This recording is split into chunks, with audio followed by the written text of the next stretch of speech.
it's Jessica from Peace Love Books, and today I'm here with my mid-month wrap-up for March. I only have 8 books to talk about. I technically read 9.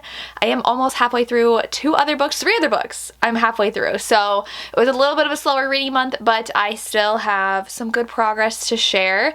And I just like having these smaller wrap-ups. I know I had asked before if you wanted one, now that I'm only reading like 10, 11 books within a half a month, and so I'd have like a little bit over 20 to talk about in a wrap up, but those videos are long. So I'm just gonna keep it short and sweet. 8 books to chat with you guys about. Almost all of them are audiobooks because that's just how I was reading. Before we get into it, I do want to thank the sponsor of this video, which is Parker S. Huntington and LJ Shen with My Dark Desire. The heroine has a plan to sneak into the most guarded manor in the city, and she wants to get her pendant back. The hero catches her, and he is one of the city's most eligible bachelors, and he decides to keep her. He decides to make her his maid. So this is a grump romance, and they're both very stubborn and very forced proximity because he pretty much forces her to be the help in his house, and she cannot stand him. He is just this notorious billionaire with a bachelor reputation, and obviously they're going to be sparks flying immediately from the beginning, and they are both so stubborn though that they're not going to want to give in, but they will play with each other, have to be around each other all the time, and so this one you have to check out. This is in the same world as the first book in the series, which I really enjoyed, so definitely check out My Dark Desire for a billionaire grump romance where the heroine is not afraid to stand up and meet the hero where he is. And thank you so much to Parker S. Huntington and LJ Shen for sponsoring this video. And can we take a moment for the gorgeous cover? I am obsessed with the covers for this series, and it is just stunning. So the first book I read is a beta read, which means that I read it for an author. It was a draft of their book, so it is not the finished version, and I gave feedback of what I thought about it, what I thought would need fixed. So I am not going to be talking about the title or my thoughts on it because it was a beta read, but that does count as a book I read. So I did read one the very beginning of the month, and then I picked up, which Tori, my friend from Novel Life, has an entire vlog for this. I did not end up vlogging it, and it would not have been a good vlog because it is If He Had Been With Me. This book I had seen a lot on TikTok, and people were like, it's super emotional, and I'm kind of feeling slumpy, so I was like, okay, I will give it a shot, and I did not like this book. So this one is a very interesting book because it follows our heroine who's in high school, and I just don't think I'm the right audience for this book because I don't read YA anymore, but this one I also didn't know, like I didn't read anything about it before going in. I just saw people love it, it's super hyped, I was gonna try it. And this, she basically goes through high school, she dates a guy, and it's about her dating that guy for 4 years. She has a friend group, she's very much like not like other girls, and she doesn't really like her boyfriend, but just like kind of convinces herself that she likes him, and things happen. And I just did not love it. I did not think the mental health rep was the best. And that's just all we're gonna say about this book. And we're gonna move on.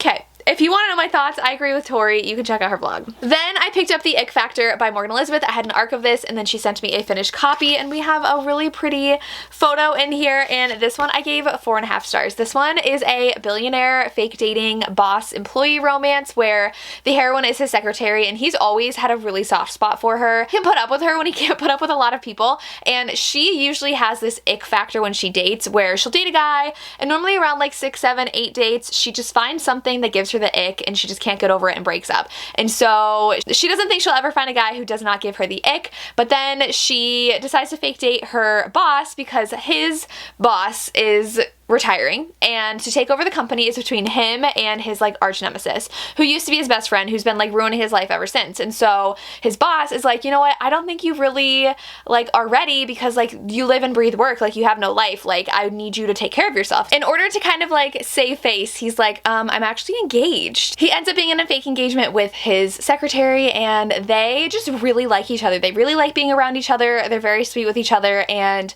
they have really good chemistry. And then she has to move in because his arch nemesis lives in his building. He's like, funny, I never see her around. So they move her into his building, and it's just really, really cute. I thought it was fun. I really like the hero, and the whole premise of them trying to figure out like how to get him this job over this other guy was great. Really fun, 4.5 stars. Then I listened to The Catch by Amy Leah. The heroine's an influencer. She gets invited to this like coastal town in Canada, and they accidentally booked her a week early and they don't have any room for her, so she decides to stay at this like crumbling down inn that the hero owns, and they're kind of fixing it up, and he's very, very grumpy, but he did lose someone in his past, so definitely know that before reading this book, that it does deal with him and his grief and his kind of responsibility over losing this person, and their family is kind of falling apart, and so this one has fake dating because the hero takes her out on this like boat expedition, and she ends up dropping her camera and he ends up kind of like knocking himself out, so they end up having to go to the hospital, and she's like says that it's her boyfriend so she could get into the back to see him. His family's there, hears it, so it's kind of like While You Were Sleeping, the movie, but if she was fake dating the correct person and he was not in a coma. And they end up deciding to fake date because his family's very happy and it kind of like brings his family together. So it was really cute. It was just another really cute romance, and I feel like that's what I read a lot of this month. Were like solid 4-star. I really liked it. It was adorable. Nothing like mind-blowing, not a new favorite romance, but like I had a lot of fun reading it. I thought that the family was really cute. I really loved the setting that the book was in. I think it did drag a little bit, and that's why I wasn't a full 5-star either, but overall a really fun romance. Then I listened to the audiobook of Evil Enemy by Elle Thorpe. This one was a MF romance, which Elle Thorpe normally writes Why Choose, but it's just a male-female romance. She actually owns a strip club and she quit high school in order to work at the strip club, and now she owns it. And the hero's a cop, and everybody thinks she does like illegal things, but she doesn't. And the political figure, I never know, it's a senator, governor, someone in town is butting heads with her because they don't like what she does with her business, and she doesn't like what he's doing with the town, and they end up butting heads, and she puts on this like fundraiser like to make fun of him and this event thing, like it was really funny, just to make him mad, and his family really hates her, and so the town just doesn't get along, and they try to like trap her into getting arrested, and the hero is there kind of like caught in the middle, but he's like really into her and has to kind of choose sides between like good and bad when it comes to his job. And this actually is a spin-off of the St. View Prison series, which I didn't know. So we have the scene, his partner was actually the sister of the heroine of St. View Prison. She was murdered in that book. So we get that murder scene in this book, which I was like, wait, it's all connected, which I really liked. So I gave this a solid 4 stars. It was really fun. There's a lot of chemistry between the hero and the heroine. It was a really fast audiobook. I liked the whole like city that they were in, because I think it's St. View strip series, so it's still the same. It kind of reminds me of the Hades and Madison Kate series by Tate James. And in this one, there's a suspense at the end. So like someone gets kidnapped, you got to figure out who's trying to sabotage them. So very entertaining. I had fun, 4 stars. Then I physically read Or Than Friends by Lulu Moore. This one, so I had a vlog. It was a realistic reading week for me. I can link that down below. And so I just went through all the books that I read, and I picked this one up because I had an arc, and I was not loving it during that video, but the end I actually ended up enjoying. So I think I'm between, it's like a 3.75. I'm between 3.5 and 4 star, but on Goodreads I'll probably round up to 4 because this one is a rowing romance, and we really didn't get a lot of rowing for a long time, which was my complaint in the reading vlog. But at the end we got their like big competition, and I really liked that, and seeing the heroine really become more comfortable as her position in rowing. And it was a rivals, so the hero and the heroine are from rivaling colleges, universities in the UK, and they have like this hundreds of years old rivalry, and especially with rowing. And the hero and heroine, they'll meet before they realize each other are on the teams, and it's basically like insta love. It's like love at first sight. They're so into each other. They don't tell each other they love each other, but the hero's so gone for her, which I usually really do like in a romance, where the hero's just so smitten and like obsessed, but they get together really early. So do know that. And then once they're together, you're like, okay, something's gonna tear them apart. So they kind of have their third act breakup going on, but I was a little bored when we were like, okay, they're together and it's like 60%, like, am I just gonna read about them together? So then once we moved on from that, I started really enjoying it, because there was that dilemma of she wants to make her parents proud. Her brother did pass away, so she's kind of following his footsteps to make her parents happy, but like that's not what she likes. So it's just like, does she put herself first, which includes like being with the hero, or does she make her family happy even though they never asked that of her?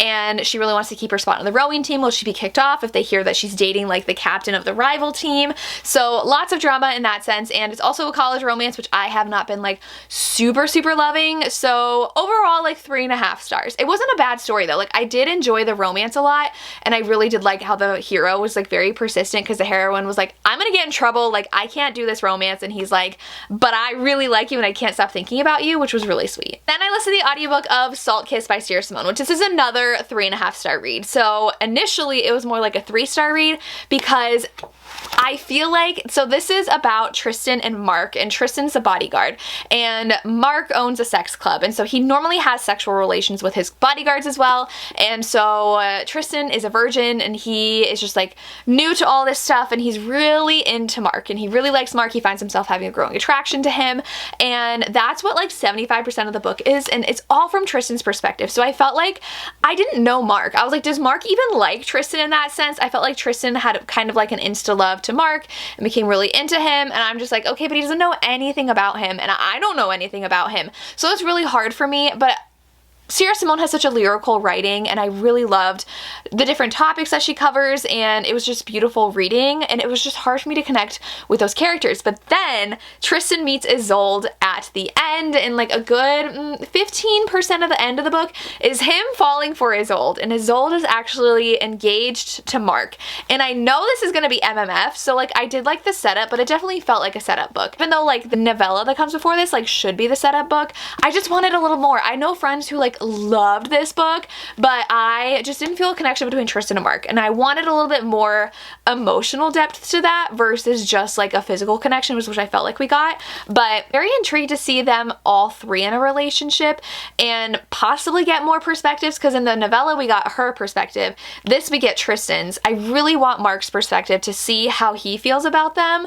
I feel like he is orchestrating like their relationship, like he wants them to be all together, so we'll see. But overall it was just like not too much was happening either in the beginning, so 3.5 stars, rounding up to 4, because I did like it and I really liked the end, but overall 3.5. Then I read Behind the Net by Stephanie Archer, which I should have a vlog out on Sunday. I'm filming a little early, and this one is on audio that I listened to, and I gave this 3 stars.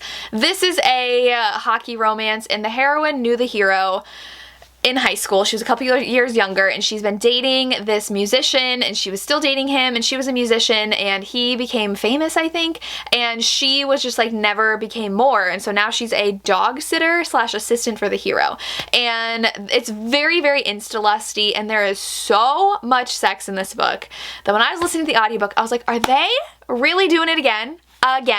And it goes on for multiple pages, and I'm just like, oh my god. Like you see it in the vlog that I do, I'm like, it's 30 minutes later in this audiobook and they are having sex again. Like how many sex scenes do we need in a book? And it definitely felt like it was doing it to have like scenes to pull to promote the book. It was like very dirty talk, very just like what I know a lot of people like, but I was bored. I was like, just give me more development of the romance, more of the plot. The hero had some hangups about his ex that I was like, not everything's about you, like she's fine. And the heroine had hangups with her ex, which was all about her music career, and I'm very particular about my musician romances, rock star romances, and I didn't really care about for that either. So overall it was just a 3-star read. I didn't love it enough to give it 4, even 3.5, and there were too many sex scenes, like way too many, that I was actually like bored, and I was just like passively listening to it, and then like while I was working until it got like to another scene. The hero does have his mom who has depression, and so that was a lot of the book where he felt like he had to take care of her, and the heroine was really great with his mom, which I really liked that aspect. But other than that, it was just like, it was alright. It was just an okay romance. Then the last one I read is Rushing In by Claire Kingsley, and this is another 3.5, 4-star read. So this one, I just like had average reads this month. This one is in the Bailey Brothers series, which I really love, and this is the brother who is very much like the wild child. He's a firefighter. He loves taking chances. He just like goes with the flow, and the heroine is an author, and she got dropped by her publisher. She has to move back home. Her boyfriend was cheating on her, broke up with her, and he was her publisher, I think. manager, something. He was something related to her work. So she moves home and immediately runs over the firefighter with her car. And they meet, and he is now on crutches. He's out from work. Her dad is the fire chief, so he works for her dad. And he promises the dad, he's like, I'll take care of her, I'll show her around. They have an instant attraction. And then it kind of turns into friends with benefits. And I don't love that, because then they're like, oh, it can never be more. Like, you don't feel more about me. And like, that's all really that was. And it was a pretty long audiobook, and I feel like the plot definitely dragged a little bit. It didn't have to be as long as it was. And the hero made a weird decision at the end where everyone's like, oh yeah, that sounds like him. And I'm like, but like, it freaked the heroine out, and it was just an interesting plot choice that I was just like, okay. So it was a cute romance. I love the small town antics. I love how close the families are, and really great side characters, but it wasn't like blow me away like the previous book in the series was. I loved that book, and this one was fine. Like, a lot of them were fine. They were like solid romances that I really enjoyed, but nothing I'm like obsessing over. So that's how my reading month went. Let me know if you read any of these and what your thoughts were. If you have any 5-star reads that you really love that you want me to read, I would love to hear. Please let me know. And thank you again to Parker S. Huntington and LJ Shen for sponsoring this video. Make sure you check out My Dark Desire for a billionaire forced proximity romance. And that's all I have. As always, thank you so much for watching, and have a good day. Bye.